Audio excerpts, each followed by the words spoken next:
But you need to understand, Wally comes from extremely humble beginnings.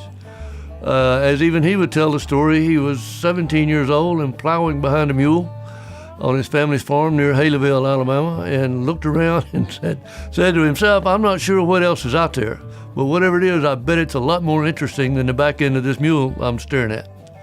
And at 17 years old, he left home and joined the Army. He decided that he would tell his parents at dinner the night before he had to catch the bus to go be inducted into the Army. And that was quite a moment for the family, but it created a lifetime of opportunity for Wally. He was the youngest first sergeant in an army of 1 million men shortly after World War II. In the Army, Wally was stationed in Japan when Sputnik was launched. And of course, that was a worldwide news event, and he decided he wanted to be in the space business. So because the Werner von Braun team was in Huntsville, when he returned to Alabama, he said, that's the place I need to go interview for a job. So he came to Redstone Arsenal and applied for a job, took the test, and they said, well, you're well qualified, but the only job opening we have is for a file clerk, a GS2. He said, I'll take it. And he essentially read rockets just like Jefferson read law. And all the experts were up and down the hall, so if he needed some questions answered, he could go talk to them. Well, that led to an entire career in science and engineering. He has made a lot of accomplishments. From joining the Army with no education, he went to Syracuse University to get a master's degree, to get a graduate degree without having completed an undergraduate degree. They let him in. Graduated from that effort with a 4.0 straight A average without ever having been to undergraduate school. Since then has gotten two PhDs, significant accomplishments to have come from those humble beginnings, and it's a man who's done it all with the self-determination that only Wally really has. Our division was the executing agency for the Army for all of the ARPA work, very advanced research.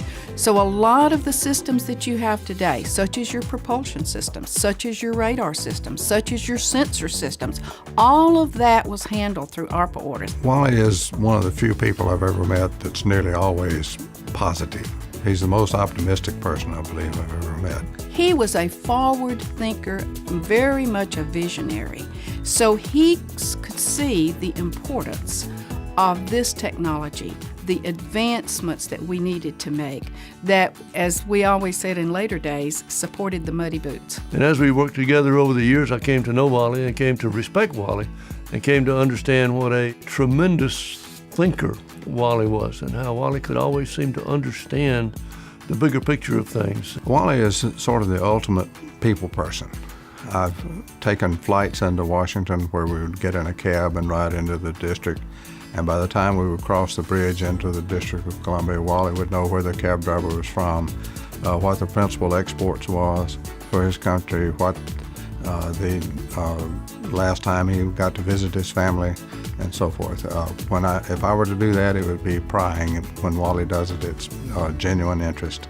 Even when, years ago, when we were just, all with young families and everything, he started a community organization and built a swimming pool. So he was always very civic-minded as well. Wally was a high adventure dad. From the very earliest days, we were always in the field, hunting, fishing, boating, skiing, flying in airplanes, so it was always great fun to have Wally as a dad. Wally's second love in life, beyond that business, is hunting. To know Wally is to know hunting. To quote Michael, when you talk about the Kirkpatricks, when the Kirkpatricks get on the scene, something's going to die. So they're a big hunting family. Wally and I travel the world hunting and fishing. We are both pilots, and we share a seaplane on Lake Guntersville, and we also fly a twin-engine Beechcraft Baron. He has a lodge that he's built over on the Flint River, and he keeps adding a room for each as the number of animals in there grows. And it's a truly fascinating place to visit. Anybody ever gets a chance to go, you need to go and see Wally's Lodge. Wally had rotator cuff surgery, and after a short while tried to start a chainsaw and had to have rotator cuff surgery again. And so I told him that he reminded me of a hot rod.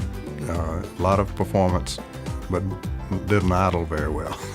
So he's a very energetic person. He has taken trips around the world with his grandchildren. We did some family genealogy and discovered that our family was originally from Scotland and that they had a castle there. So when Wally was on a business trip in England, he took the trip from England up to Scotland to Dumfries to see the castle. And it at one time had a large, beautiful manor house with it, but the servants burned that down by accident in about 1680. There's a story about Wally and another man, one of my mentors named Bill Davis, who were in Washington on business and went down to the lobby of the hotel, and there was a large party in the ballroom. And the party was actually for recruitment for a travel club. And so they crashed the party. After a little while, a couple of the people that were running the party went to the head man and said, "I think these two gentlemen over here are party crashers. Should we ask them to leave?" And he said, "Definitely not. They've convinced more people to join than anyone else we have." So that's just the kind of person he is. Wally was a good dad he brought his kids right into the business and made them a part of the business. Deese has always been a true family business. I don't think if you did not know him and you met him today that you would ever dream that he had accomplished as much in his life as he truly has.